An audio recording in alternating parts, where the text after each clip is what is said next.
Hello everyone, প্রগতি 365-এ তোমাদের সকলকে স্বাগত।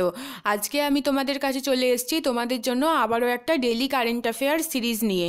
তো আজকের তারিখটা নিশ্চয়ই সবার খুব ভালো করে জানা আছে। আজকের তারিখটা হচ্ছে 31 ডিসেম্বর 2018। তো আজকেই শেষ হয়ে যাচ্ছে পুরনো বছর, কালকে নতুন বছর আসতে চলেছে। তো প্রগতি 365 চ্যানেলের পক্ষ থেকে তোমাদের সকলকে জানাই in advance happy new year 2019। শুরু করব আজকের কারেন্ট অ্যাফেয়ার্স পর্ব। তার আগে তোমাদের কাছে রাখবো ছোট্ট একটা রিকোয়েস্ট, যারা এখনও অবধি চ্যানেলটাকে সাবস্ক্রাইব করনি তারা নিচে লাল রঙের সাবস্ক্রাইব বাটনে ক্লিক করে এবং পাশে দেওয়া বেল আইকনে ক্লিক করে চ্যানেলটাকে সাবস্ক্রাইব করে নিতে একদমই ভুলো না, তাহলে লেটেস্ট নোটিফিকেশান তোমাদের কাছে খুব সহজেই চলে যাবে। দেখো, ফার্স্ট যে কারেন্ট অ্যাফেয়ার্সটা আজকে আমরা পড়বো সেটা হচ্ছে ভারতের ন্যাশনাল হিউম্যান রাইটস কমিশন সম্প্রতি একটা টোল ফ্রি নম্বর 144-33 চালু করলো। তো এটা হচ্ছে ভারতের এনএইচআরসি বা ন্যাশনাল হিউম্যান রাইটস কমিশন এই টোল ফ্রি নম্বরটা চালু করেছে। দেখো বন্ধুরা, এটাই হচ্ছে ন্যাশনাল হিউম্যান রাইটস কমিশনের লোগো।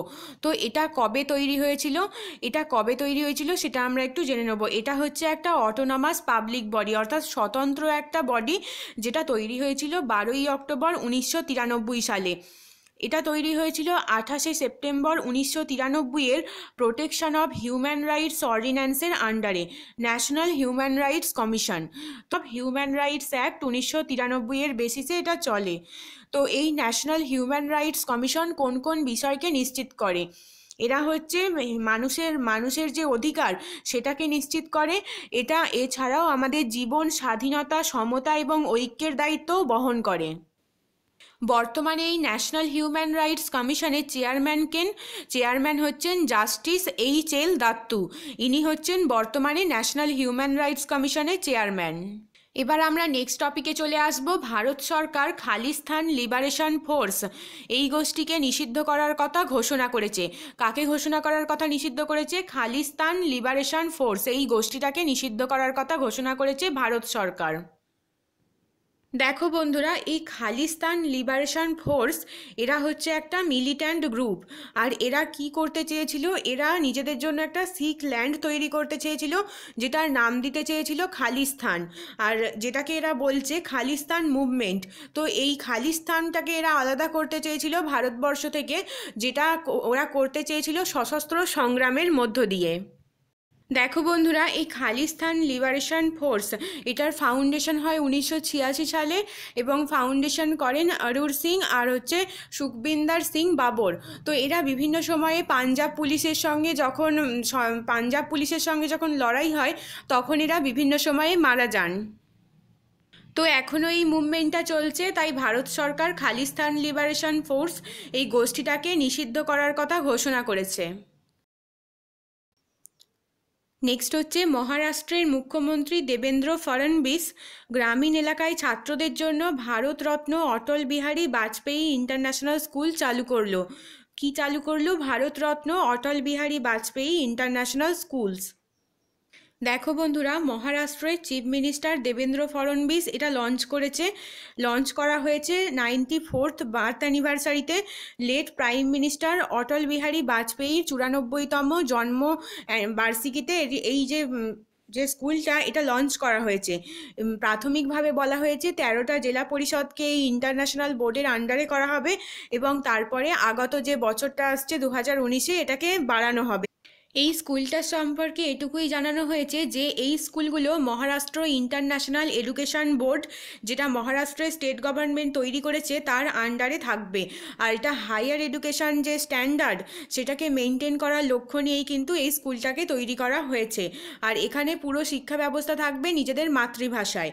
আর এখানে বলা হয়েছে যে এই যে প্রসেসিংটা চালানো হবে এটা শুধুমাত্র কপি পেস্টের মাধ্যমে নয়, এটাতে এক্সপার্ট টিম থাকবে এই পুরো প্রসেসিংটা চালানোর জন্য। নেক্সট হচ্ছে সুপ্রিম কোর্টের নির্দেশ অনুযায়ী অন্ধ্রপ্রদেশের রাজধানী অমরাবতীতে ভারতের 25তম হাইকোর্ট স্থাপিত হবে। অর্থাৎ ভারতে এতদিন কটা হাইকোর্ট ছিল? 24টা হাইকোর্ট ছিল। তো 24টা হাইকোর্ট এখন হবে কতগুলো? 25টা হাইকোর্ট হবে। তো অন্ধ্রপ্রদেশের রাজধানী অমরাবতীতে সেটা হতে চলেছে। জানো বন্ধুরা, 2014 সালে যে অন্ধ্রপ্রদেশ রাজ্যটা ছিল সেটা শুধুমাত্র এখনকার অন্ধ্রপ্রদেশ নিয়ে ছিল না, অন্ধ্রপ্রদেশ এবং তেলেঙ্গানা এর অন্তর্ভুক্ত ছিল। তো 2014 সালে এটাকে ভেঙে অন্ধ্রপ্রদেশ এবং তেলেঙ্গানা এই দুটো রাজ্যে ভাগ করা হয়, যেখানে তেলেঙ্গানার রাজধানী হয়ে যায় হায়দ্রাবাদ এবং অন্ধ্রপ্রদেশের রাজধানী হয়ে যায় অমরাবতী। তো এতদিন অবধি যে তেলেঙ্গানার রাজধানী হায়দ্রাবাদ, সেখানেই কিন্তু এদের জুডিশিয়াল ক্যাপিটাল ছিল, দুটো রাজ্যেরই জুডিশিয়াল ক্যাপিটাল হায়দ্রাবাদ ছিল। কিন্তু বর্তমানে সুপ্রিম কোর্ট নির্দেশ দিয়েছে যে অন্ধ্রপ্রদেশের রাজধানী অমরাবতী, সেখানে হাইকোর্ট স্থাপন করা হবে। পরের কারেন্ট অ্যাফেয়ার্সে আসবো, তার আগে তোমাদেরকে বলবো যে তোমরা যদি এরকম ইম্পর্টেন্ট পিডিএফ ভিডিও লিঙ্ক পেতে চাও তো তোমরা আমাদের হোয়াটসঅ্যাপ গ্রুপটা নিশ্চয়ই জয়েন করো, যেটার লিঙ্ক তোমরা ডেসক্রিপশন বক্স থেকে পেয়ে যাবে। প্রসঙ্গে চলে আসি, ভারত এবং ভুটানের যৌথ উদ্যোগে ভুটানে হাইড্রোলিক প্রজেক্ট অর্থাৎ জলবিদ্যুৎ প্রজেক্ট তৈরি হচ্ছে, যেটার নাম হচ্ছে মাংদেছু হাইড্রো ইলেকট্রিক প্রজেক্ট। তো এটা তৈরি করা হয়েছে, যার মোট ক্ষমতা হচ্ছে 1416 মেগাওয়াট। 1416 মেগাওয়াট জলবিদ্যুৎ তৈরি করতে পারে মাংদেছু হাইড্রো ইলেকট্রিক প্রজেক্ট। এটা তৈরি হয়েছে ভুটানে এবং এটা হয়েছে ভারত এবং ভুটানের যৌথ উদ্যোগে। দেখো বন্ধুরা, এই মাংদেছু হাইড্রো ইলেকট্রিক প্রজেক্ট যেটা তৈরি হয়েছে সেন্ট্রাল ভুটানে তৈরি হয়েছে, এটা মাংদেছু নদীর ধারে। তো এটা একটা জলবিদ্যুৎ প্রজেক্ট। তো এটা ভারতবর্ষের সহযোগিতায় তৈরি করা হয়েছে, ভারতবর্ষ এবং ভুটানের যৌথ উদ্যোগে কিন্তু এটা তৈরি হয়েছে।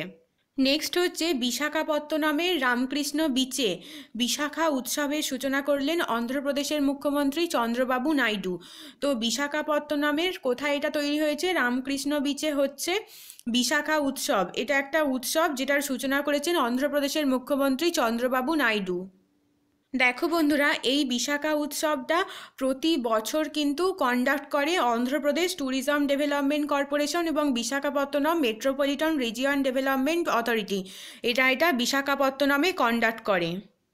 1997-তে এই বিশাখা উৎসব প্রথম শুরু হয়েছিল এবং এটা ডিসেম্বর মাসেই হয়। সুতরাং এটাকে তোমরা বলতে পারো বছরের শেষের দিকে তোমরা দেখতে পাচ্ছ যে বিভিন্ন স্টেটেও কিন্তু উৎসব শুরু হয়ে গেছে। আসামে দুইজিং ফেস্টিভ্যাল চলছে, তারপরে বিভিন্ন উৎসব বিভিন্ন জায়গায় চলছে। তো সেরকমই একটা উৎসব হচ্ছে বিশাখা উৎসব। এটা অন্ধ্রপ্রদেশের গভর্নমেন্ট কন্ডাক্ট করে। তো এই উৎসবটা বিভিন্ন ধরনের কালচার, আর্ট, ক্রাফট, মিউজিক এবং ডান্স হয় এই উৎসবে। আরও একটা উৎসবের কথা জানবো। দেখো, রাষ্ট্রপতি রামনাথ কোবিন্দ মুম্বাইতে সাধব উৎসবের সূচনা করেছেন। দেখো, এখানেও একটা উৎসব চলছে মহারাষ্ট্রের মুম্বাইতে, সেটার নাম হচ্ছে সাধব উৎসব। এই সাধব উৎসব কোথায় হচ্ছে? এটা মুম্বাইতে যোগা ইনস্টিটিউটে হচ্ছে এই সাধব উৎসব, যেটার উদ্বোধন করেছেন প্রেসিডেন্ট রামনাথ কোবিন্দ। নেক্সট হচ্ছে, সেন্ট্রাল রেলওয়ের নাগপুর শাখা অটোমেটেড ট্রেন এক্সামিনেশন সিস্টেম নামের নতুন একটি প্রযুক্তি চালু করলো। অটোমেটেড ট্রেন এক্সামিনেশন সিস্টেম এটা চালু করলো সেন্ট্রাল রেলওয়ের নাগপুর শাখা। কলকাতা হাইকোর্টের ভারপ্রাপ্ত প্রধানপতি হতে চলেছেন বিচারপতি বিশ্বনাথ সমাদ্দার। বিচারপতি বিশ্বনাথ সমাদ্দার কলকাতা হাইকোর্টের ভারপ্রাপ্ত প্রধান বিচারপতি হতে চলেছেন। দেখো বন্ধুরা, বিশ্বনাথ সমাদ্দার জন্মগ্রহণ করেছিলেন 15ই ডিসেম্বর 1963 সাল।